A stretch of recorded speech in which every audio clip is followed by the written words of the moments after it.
Keeping Up with Jones, the Lonnie Jones podcast adventure. I am your host, Lonnie Jones. My wife Jackie and I moved to the city of Huntsville in 1986 for me to be a youth and family minister. I have been a minister since 1980. I have served in this community as a police chaplain assigned to a SWAT team since 1992, and I've been in private practice as a licensed professional counselor since 1998. I'm also an adventure educator and an avid outdoorsman. I dabble in rock climbing and I goof around with Brazilian Jiu-Jitsu. Our life has been full of many wonderful experiences and some just outright adventures. I used to write about those things in a little church bulletin article. So now instead of asking you to read those things, we're just going to talk about them in our podcast. And as we talk about them, we're going to talk about the facts. The facts lead to concepts, and the concepts lead to application.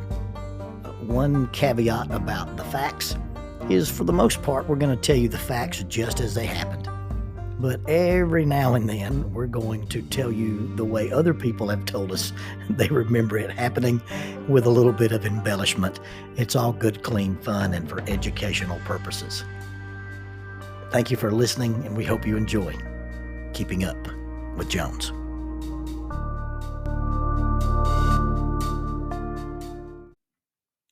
Faulkner University announces a 60% tuition discount for members of the Church of Christ. Now, there are some guidelines. This 60% tuition reduction is applicable to adult undergraduate Bible degrees or graduate Bible degrees from the Curley Graduate School of Theology in the VP Black College of Biblical Studies. You must satisfy all admission requirements and maintain satisfactory academic progress. You must remain continuously enrolled, including summers, until the completion of the degree. You must provide a letter from an elder or minister, preferably on church letterhead, verifying that you're an active member of a Church of Christ congregation prior to your initial enrollment. This offer applies to adult undergraduate degrees such as biblical studies, youth and family ministry tracks, and it also includes graduate degrees. And those are the Master of Arts in Biblical Studies, the Master of Arts in Family Life Ministry, or a Master of Theology, and it also applies to the PhD in Biblical Studies. For undergraduate inquiries, please contact Adult Enrollment, 334-386-7140, 334-386-7140, or Adult Enrollment at Faulkner edu. That is Adult Enrollment at faulkner.edu. For graduate inquiries, please call 334-386-7539, 334-386-7539. Graduate enrollment at faulkner.edu. That is graduate enrollment at faulkner.edu. Faulkner University is a sponsor of Keeping Up with Jones, the Lonnie Jones podcast adventure.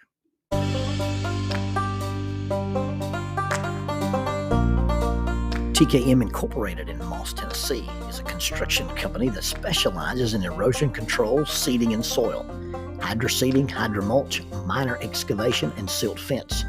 They also provide traffic control and construction signs. Their business is keeping people safe, but their passion, their mission, is they wish that all men could be saved. TKM has adopted the nickname the King's Men because as they serve you, they also serve the King. If they could provide any of their services for you, please contact them at 931-243-3958. That is 931-243-3958. Or you can contact them on the net at tkminc2001 at twlakes.net. That is tkminc2001 at twlakes.net. TKM Incorporated is a sponsor of Keeping Up with Jones, the Lonnie Jones podcast adventure.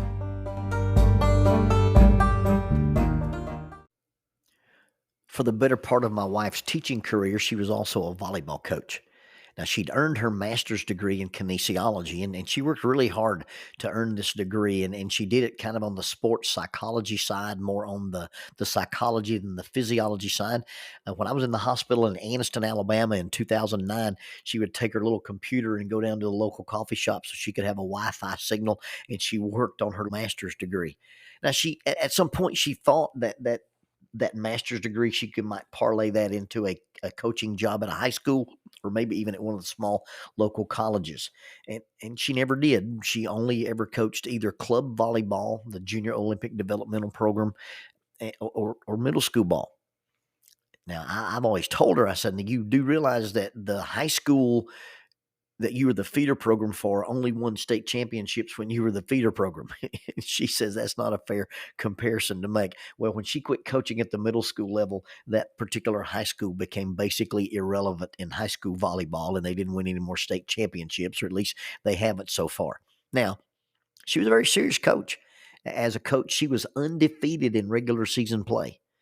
In regular season play, she didn't lose a game in her entire career. Her record was about 400 wins with about 17 losses, and intense. The girls will come up to me and say, "Are you Miss Jackie's husband?" Yeah. I played volleyball for your wife. I go, "Oh, you played volleyball for Miss Jackie?" And they go, "Yes, sir." And I go, "Well, are you still in therapy?"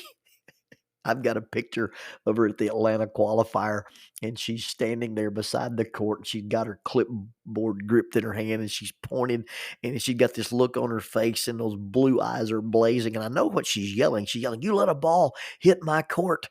No, I took that picture and I blew it up and I put a caption on it. It says, "I'm not mean. You're just a sissy." Well, she wanted those girls to be tough. She wanted those girls to be resilient. She wanted those girls to be winners in more than just volleyball. The only losses she ever had in her volleyball career were in postseason play. And a lot of times, you look at the postseason, and that's the difference between having a perfect season and not a perfect season. So what does it take to have a perfect season? And I guess it really just depends on what you're trying to achieve. The particular season I'm talking about started with a team building exercise at our house. The girls are going to come up and spend the day on the old course on Kill Mountain, the old ropes course that was up on the mountain in the rugged terrain in Gurley, Alabama. And the girls who represented the Huntsville Middle School Lady Panthers spent the night at our house, all 75 of them. I'm sorry? Oh, that was my wife reminding me there were not 75 of them. There's only 16 of them. Well, they invaded our house and they slept on the couch and upside down in the easy chair and on the floor, and they surrounded our table as they ate our spaghetti. And there were 75 conversations going on at one time, and there's lots and lots and lots of energy. It felt like 75, but there were only 16 of them, but you get the picture. So on the day that we were to do the team building, the girls left our house and they rode on the school van, and they got up to Kill Mountain, and we got them out into the woods, and we did the typical things you do on a ropes course.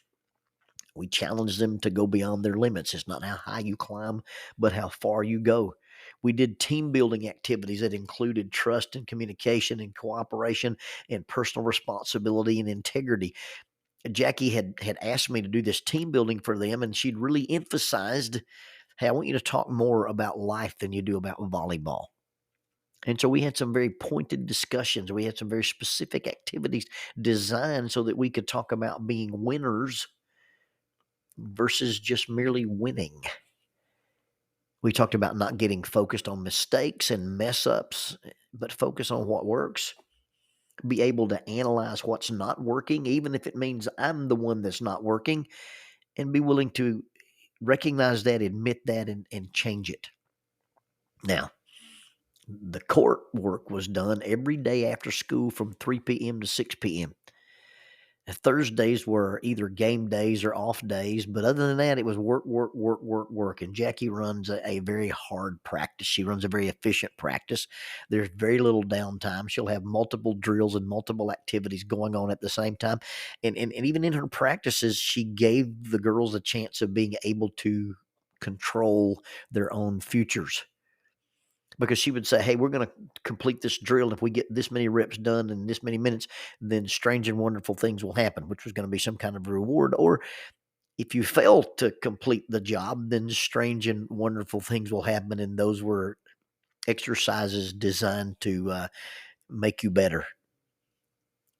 Well, the Lady Panthers went through the preseason and they started their season, and they hit and dominated every tournament they entered. Outside of the tournaments and just regular season school play, they had a perfect record of 8-0, no losses, no ties. And really, I think that particular season, the season I'm thinking about, they didn't even lose a game. Every match they played ended in 2 games. They swept the city. They had no losses, no ties, and no defeats whatsoever. In fact, they won every match they ever played. They beat everybody they ever faced, except, and there it is. There is an exception. You see, the only match they lost that season was the final match of the season. It was the final match in the final game of the city tournament. Now, there were probably some complicating factors there that interfered and that zapped them, but that's not the purpose of this discussion. I'm not going to analyze that. The question is, can you lose the last match and have a perfect season? You cannot lose the last match and have a perfect record, but you can lose the last match and have a perfect season. You see, the girls had done everything. They'd won everything. They'd beaten everybody. They did everything you can do in volleyball. They served, they spiked, they blocked, they executed slides. They even could do pancakes.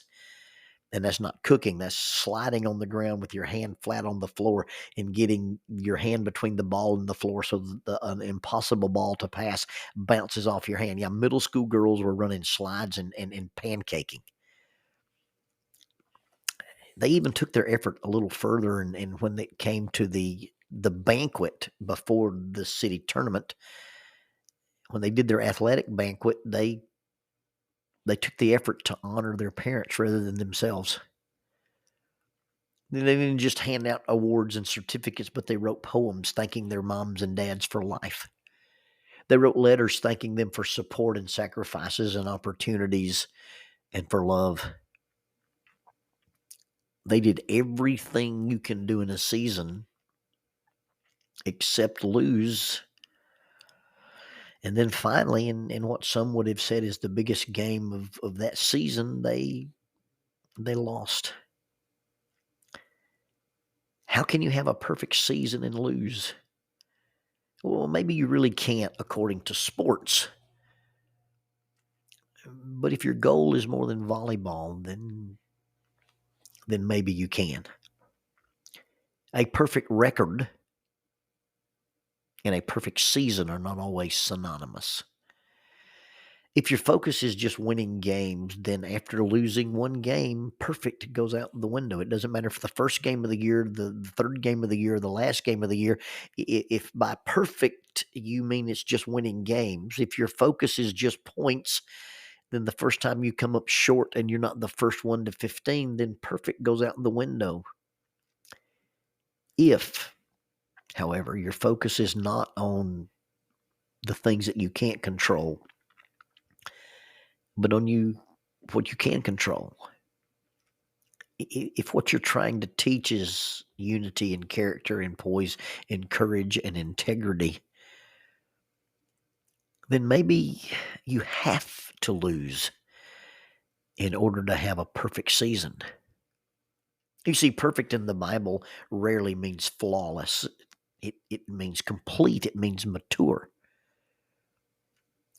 And then we are often made more complete. We are made more mature. We are given character and perseverance by our losses. And sometimes our losses transform us more than our victories. I watched these girls. I watched them all season. I watched them laugh and hug and giggle as they walked off the court countless times following a victory. And as I sat at the city tournament and watched this final game unfold, I wondered what it would be like. I wondered what spirit would exist having experienced defeat. Could have, should have, would have, and what if. It cannot be answered until you are tried by actual fire. Gold is only purified when it is subjected to intense heat and it burns off all the impurities. And then after that, the gold is the only thing that's really there. Soldiers are just soldiers until they're tested, and then they become combatant veterans. Winners are proven to be winners when they can lose a game and still behave like champions. And that's also when you see what parents and coaches are really teaching. You see what's being emphasized. You see what's really being taught. That's when you really see if your sports program are valid vehicles to teach life skills.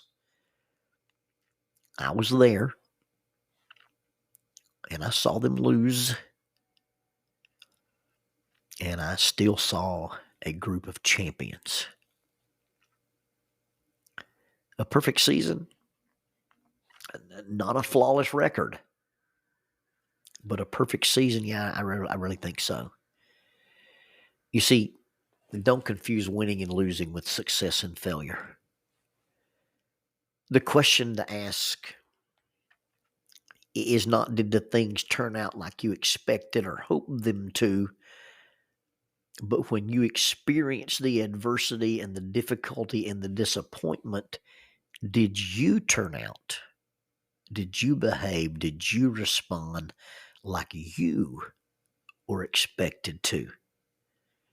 The result of the game is not near as important as the transformation of the players.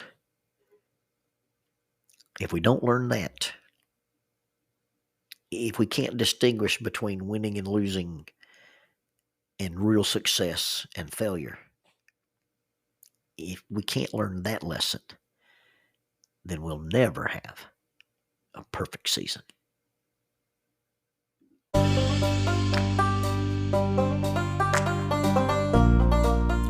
Using the tool of shortwave radio, World Christian Broadcasting literally covers the world every day with the gospel. They use 2 large curtain antennas. One is located in Anchor Point, Alaska, and the other in Madagascar. They send out messages that are recorded at their international home in Franklin, Tennessee. They make available 40 hours of broadcast every day. The broadcasts are made in English, Chinese, Russian, Spanish, Portuguese, Korean, English for Africa, and Arabic. They would love for your group to visit them.